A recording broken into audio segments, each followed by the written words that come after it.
Okay.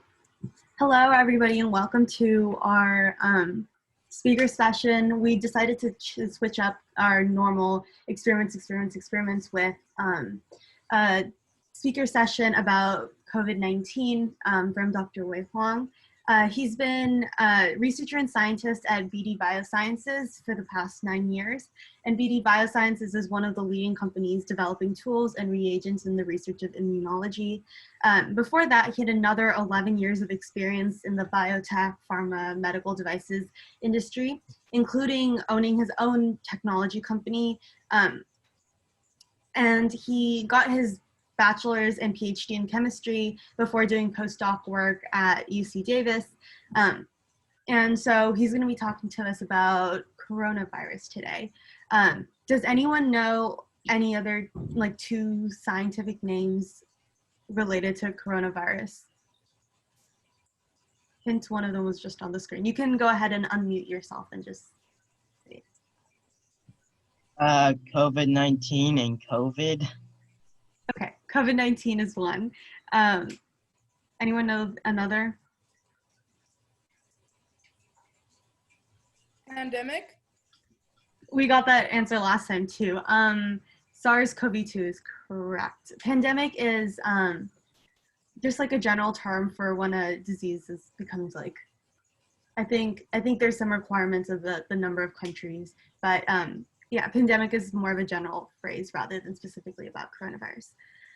So Dr. Huang is going to tell us about the distinction between those two terms and a bunch of other stuff because he's pretty knowledgeable about COVID, and he even published a paper studying how our immune systems react. And in case you don't know, immune systems are the parts of our body that help to fight disease. So that includes things you've heard of like white blood cells, antibodies, and even our skin.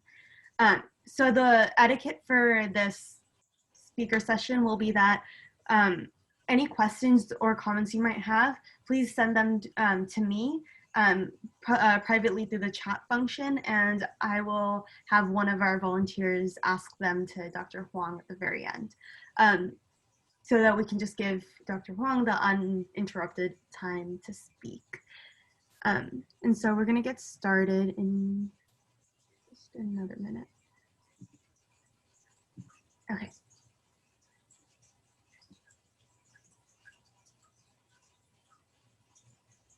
All right, should we start?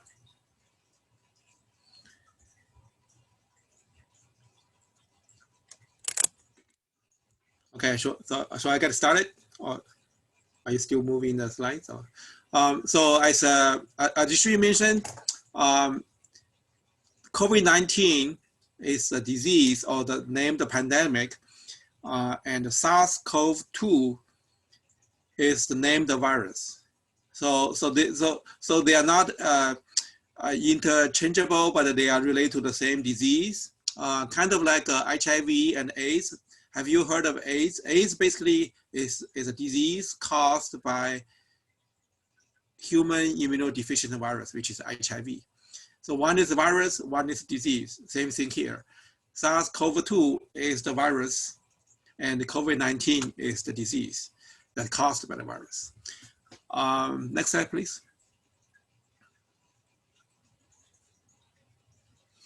Before I start, I just a little basic understanding of the biology scale we're talking about. I like this graph a lot, so I've started with the graph on the right-hand side.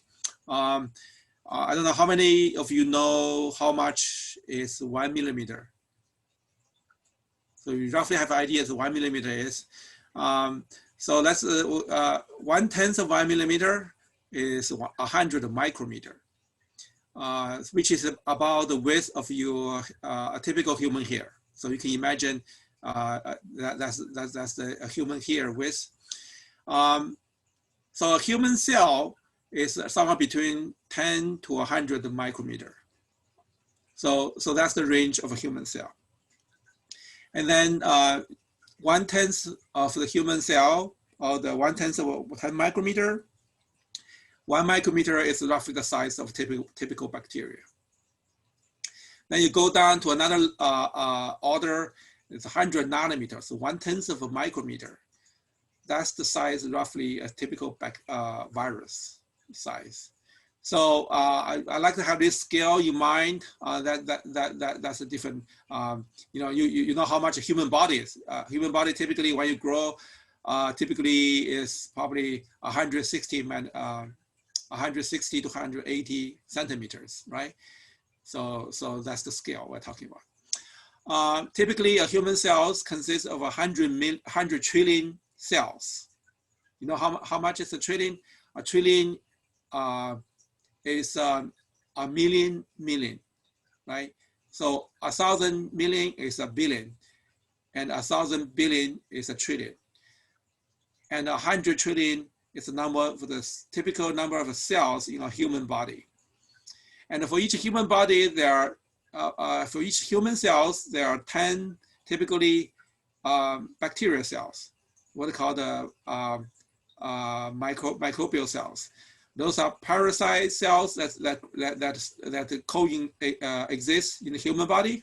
So if you look at human body within the gut surface, that's where all these cells grow. They are major part of the human body.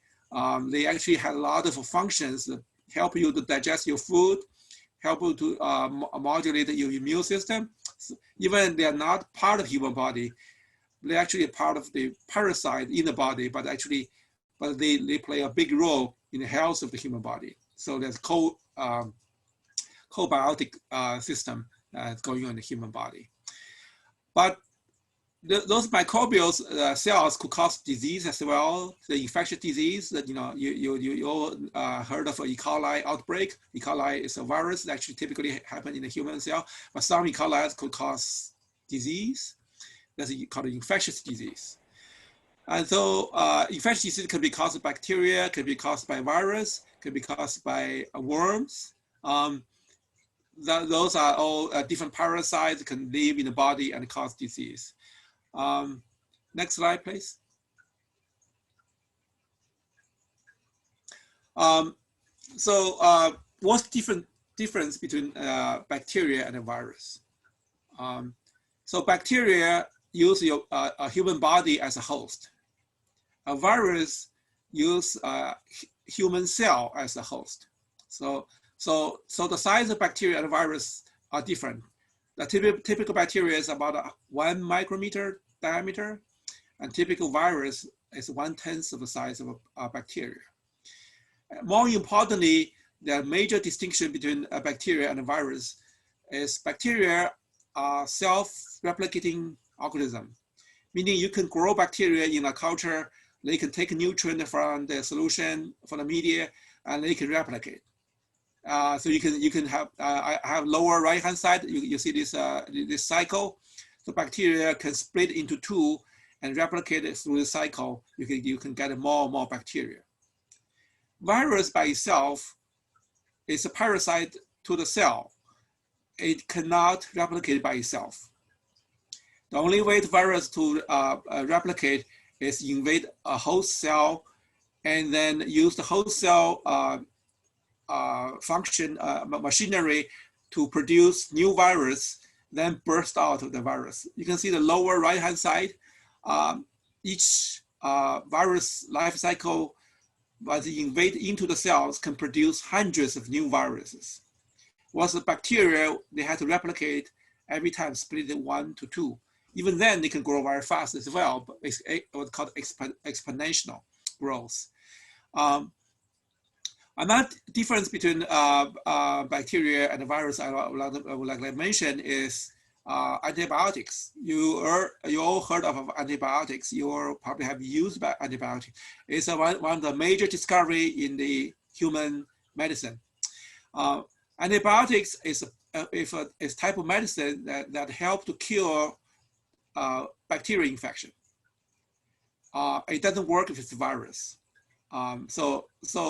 A virus life cycle is much simpler because they use lot of replication of virus is using the machinery within the cell. So in order to inhibit the virus replication, there are much less target that you can look into. So there are much fewer drugs called antivirals. Those are drugs that can inhibit the virus infection. Those are called antivirals. So there's a big difference between antibiotics and antiviral. Those are two different drugs. Antibiotics typically would not work with viral infection. However, sometimes a person could have viral infection, and the viral infection could cause weakened immune system. That could cause a bacterial infection. And at that point, you could have an antibiotics treatment. So I assume that sometimes you have a cold, then you have fever, and then doctor give you antibiotics. That antibiotic is not because they try to kill the virus. It's because you have secondary infection that caused by viral infection and weakened the immune system. Then bacteria comes in. So those antibiotics is for the bacteria. Next slide, please. So I like to get into the different viruses that cause disease. Typically, virus cause what's called the respiratory disease. That means it's going from your nose, go in the breathing system, then go to infect your respiratory tract before you go to the lung and infecting the lung and cause pneumonia. There's big difference between flu and the common cold. Flu is caused by influenza virus, which is a very distinct type of virus. Common cold can be caused by many, many different viruses. You look at the pie chart on the lower left, you can see those are the common viruses that cause common cold. And you can see that the 12% on the bottom, that's coronavirus. So coronavirus is type of virus that typically cause common cold. You look at the symptom chart on the right-hand side, common cold typically are very mild compared to flu. So in flu, you have a dry cough, you have very quick, you have high fever, and typically you have to go to hospital or you have to stay home for a few days before you can go back to school. Common cold typically does not cause very high fever.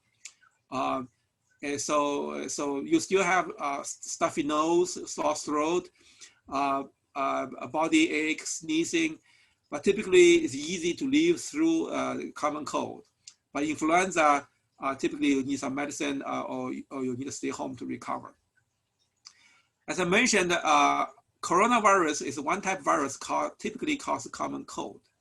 However, COVID-19 or the SARS-CoV-2 virus is type of coronavirus that causes symptoms much severe than common cold.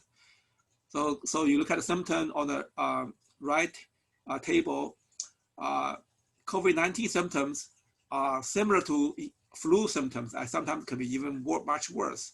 It's called dry cough, it's called fever. And the fever can be very bad, and then we can talk about symptoms later.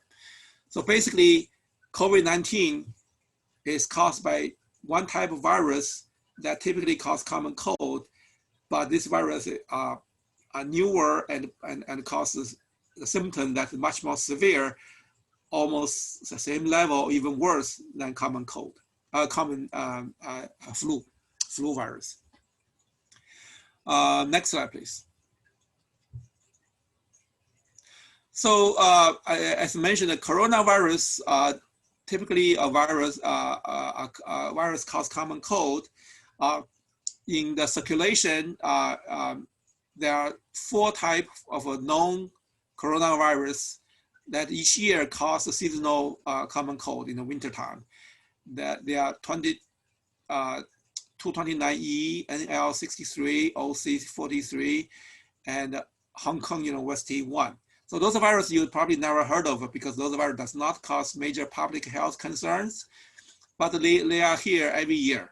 They basically, probably all of us have been encountered this virus one way or the other one.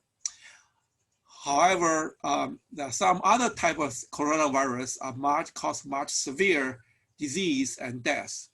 One is SARS-CoV. We now call SARS-CoV-1, but at that time we just called it SARS-CoV or SARS CoV. That is a virus that caused the outbreak in southern China in 2003, killed several hundred people. That virus has a death rate of around almost 10%. So can kill a lot of people if somebody gets infected. However, that virus is easily detected, and so it did not pass along very fast before it was eliminated by quarantine.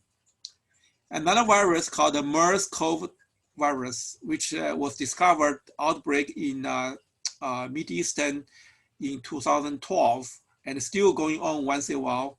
And that virus has a death rate of 30%, very deadly virus. As I mentioned, the deadly virus are not easy to transmit from one person to another, so was kind of under control, did not cause as much of a pandemic as the SARS-CoV-2. SARS-CoV-2 is a virus that started the outbreak in China in 2019. The official name of the disease is COVID-19. The death rate of SARS-CoV-2 is somewhere between 1 to 5%, or could even much lower, depending on how you calculate it. And however, this virus can transmit to a larger extent of people, because a lot of people have no symptoms, especially younger people.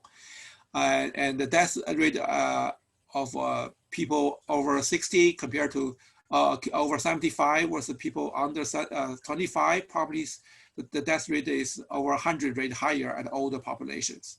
So a lot of young people would be infected, have no symptom, but they could potentially pass the virus to other people. This virus is called a zoonotic virus or zoonotic origin.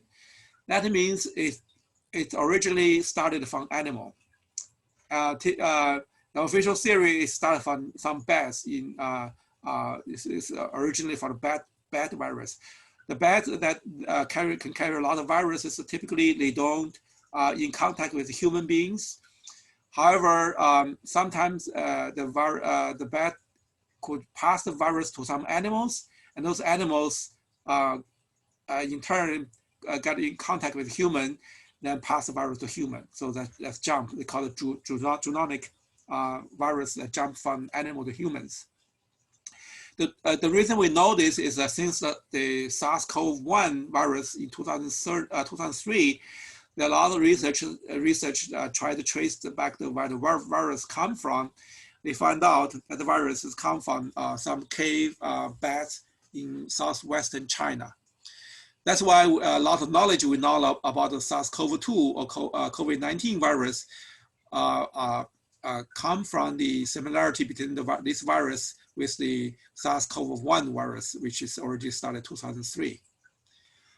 The graph on the right-hand side is a molecular structure of the virus.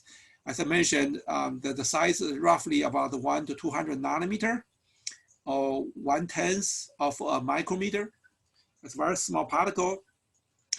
And on the genomic information of virus is contained inside the particle.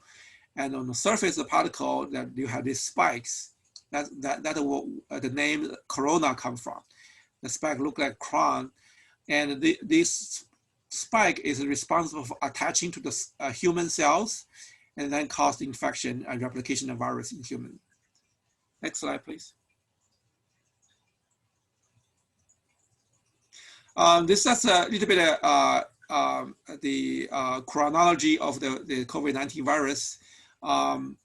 We still don't know exactly where the virus come from, but based on documentation that the first patients was discovered in December 8th in Wuhan, China. And then eventually WHO got into a condition. And then in January 23rd, 2020, then the city of Wuhan was placed in quarantine. And then in late January, February, it's passed to Europe and the US, and then now become a global pandemic. The table on the right-hand side is the latest information about the pandemic. And you can see on the top line, right now, up to a few days ago, worldwide, there are 20 million confirmed cases of COVID-19 infection. And then the total death is almost 750,000. So that's become major public outbreak, a public health concern. Next one, please. And just a little bit about the disease itself. The virus actually started from, as I mentioned, from the respiratory system. So you inhale the viral particles into your nose, and then they started infection on the upper respiratory system. Most people would have low, a little bit dry cough, and sometimes have low degree fever. A lot of them actually have not much of symptom beyond that. So for a lot of people, it's just like common cold. Especially young people, probably 99% of people actually are either mild disease or asymptomatic, meaning they have not much of a symptom. However, once the virus go further down to the lung, then the virus becomes severe, the infection becomes severe. So once the virus infects spread in the lung, will trigger the immune system, the immune response. So the twofold damage. One is the surface cell, the coating layer of cells in the lung got infected and killed by the virus. And at the same time, our human immune system realized there's some infection going on, send a lot of immune cells to the lung. These immune cells fight very hard against the virus, at the same time cause damage to the lung as well. So the combination of these two, the function of the lung become damaged. A patient would have difficulty to have enough oxygen, then require some oxygen supply. If it become further much severe disease, it's become critical disease, where you have a lot of fluidic accumulation in the lung, and then the person would require mechanical, basically a breathing machine to help for them to get enough oxygen. The person cannot breathe on their own, so they put it in this kind of respirator that helps them to breathe. That is the critical disease, and the person in the ICU, in the intensive care, and a lot of people die if they reach this stage. Next slide, please. And I just want to go a little bit about how the COVID-19 is transmitted from one person to another one. I think this is something we all need to learn, and also is relevant to how we're going to try to prevent transmission of virus. As I mentioned earlier, the virus itself is a very small particle. It cannot live on its own. So basically, virus has to be replicated within the host. So in order for virus to pass from one person to the other one, typically it requires some kind of close contact. And the main route of transmission is this aerosol droplets. So when we are talking to each other, or when we cough, or when we sneeze, there are some small particles, most of them we cannot see, we don't even realize they exist, except when sometimes in the winter time when you talk to each other, you realize there's some vapor come out of your mouth, and within that vapor there's some small droplets as well. So those droplets can stay in the air for quite some time, and particularly if you are in the indoor situation, there's not a lot of air circulation. If a person next to you breathes in that droplets, then the virus could get a foothold in that new person. That new person become infected. So that's how the main route of virus passing from one person to the other one. There's also a less known way transmission, which is through surface. So imagine some of these droplets drop you onto some surface. We don't really know how long this virus can survive in the surface. It probably depends on the temperature, depends on the humidity, depends on a lot of factors. However, if you imagine this happen within 20 minutes, let's say, and somebody touch that surface, then the virus get to the person's hand. And if person touch their face, like what somebody just did on the online, that potentially you can get a virus into the mouth. So that's another way I think is a less major pathway for virus to pass to one person to another. So the major one is the aerosol droplet. So how do we prevent it? One is through social distancing. As I mentioned, the virus has to survive within the host. So you have to jump one host to another one. The two persons has to be in close distance. Another one is the mask to prevent the aerosol to come out of a person, also prevent aerosol or droplets to get into a person. And there are a lot of different masks out there. So ideally, you need to have the professional surgical mask or the N95 mask. Sometimes people wear a cloth mask. It may not work as efficiently for preventing the droplets. And also sometimes it can be have opposite effects, because that person could think they have protection, or people around that person think they have protection. However, if the mask is made of poor quality, if it's just a layer of cloth, it may do more damage. Another thing, as I mentioned earlier, is wash hand as much as you can, and avoid touching face as much as you can. Those are some advice for preventing the viral transmission. Next one, please. I just briefly touch upon what's going to happen next. I think if you look at it throughout the human history, there have been many different pandemics. So each pandemic has its own course, and eventually will leave with humankind. So that's a matter of time. This will pass. And with the modern science and technology, we probably have better tools to help to deal with the virus. One major weapon we could do is a vaccine. What the vaccine does is train the human body immune system to recognize the virus. So when you have real virus infection, the body is ready to fight it from beginning. Another development is new drugs, new treatment to help either to reduce the symptoms, or actually to reduce the viral replication within the body once the person got infected. A third one is better detection, better technology to measure the infection or to measure the virus transmission. Next one, please.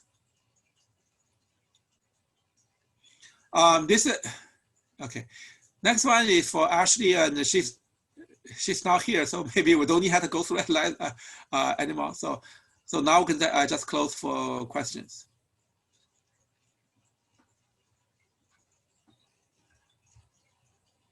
Okay, great. I think Brian is going to ask some questions that came in.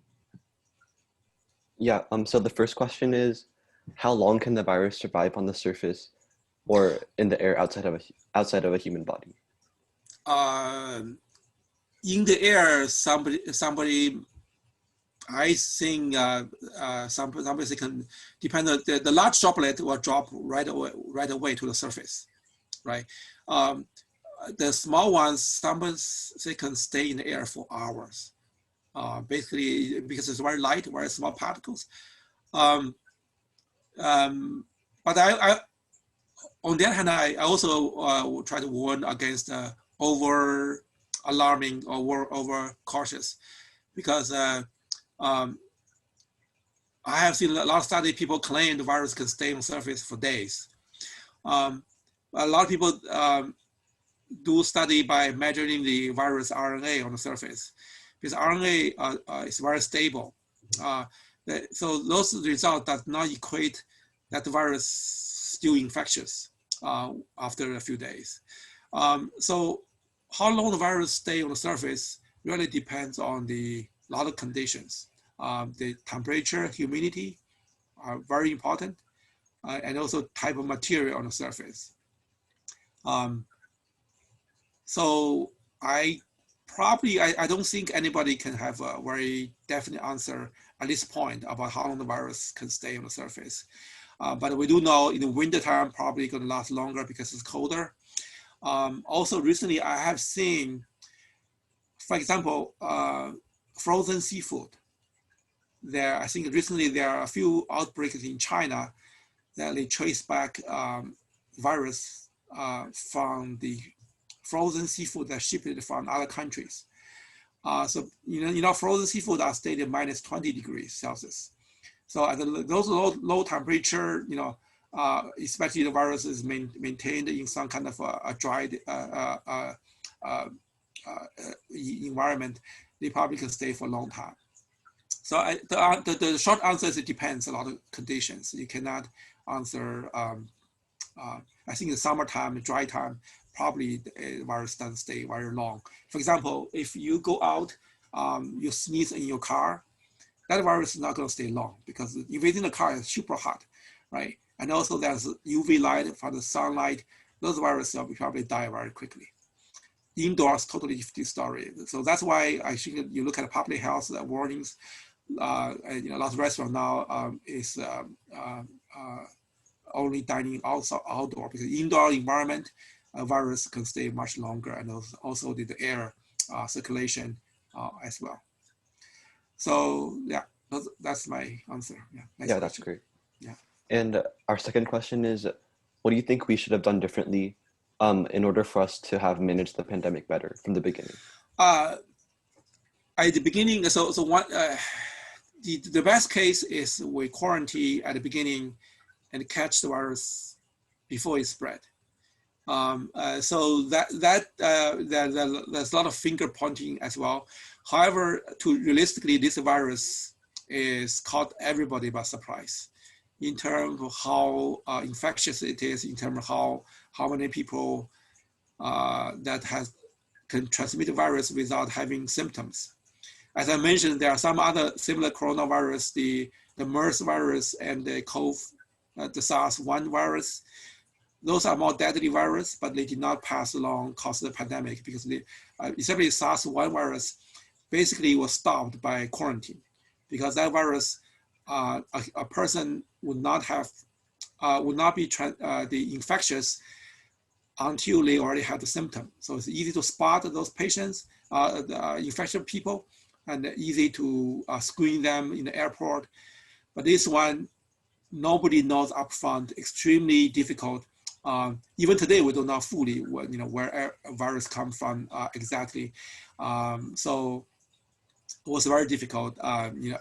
Some people say in China they could do a better job, but that's a matter of weeks. It's out of control. And even in the US, for a long time, we didn't realize the virus already transmitted in the community until later on. So that's the first part. It's not easy, but quarantine and catch early is the most efficient way.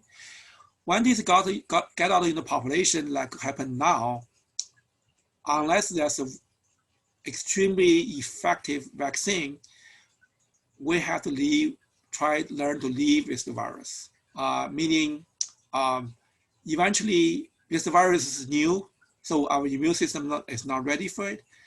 Eventually, there will be sufficient enough people, either by having a vaccine or having prior infection. So we're more used to the virus. So the symptom, if they have infection, will be much more mild. And eventually, we live with the virus. As I mentioned, there are 4 other strains of coronavirus that is in circulation every year, but we hardly notice because I hope one day that will happen to new virus, but that may take some time. That's the difficult part. Okay, and our next question is, I think like a lot of people want to know this, but how safe is it to hang out with friends outside if you're wearing masks and also staying 6 feet apart? I think that's sufficient. I think if you do that, it should be sufficient. I wouldn't caution because sometimes people are a little bit paranoid because there are 2 extremes of behaviors. Some people don't care, and some people care too much. Both are not what they call the rational response. You need to learn as much you can, like you come to this talk and then make scientific, knowledgeable decision about how you can prevent, and then you try to live your life as best. So I think you wear a mask and stay 6 feet apart. That's sufficient, and you should, especially outdoors. You should not scared of hanging out with your friend, but have to follow rules. So if we don't, because a lot of people make warnings based on some people bad behaviors, but if you behave, it should be okay. Yeah, and I think our last question is, misinformation seems to have caused a lot of issues in the management of this pandemic. Yeah. What long-term solutions could be created to address this misinformation?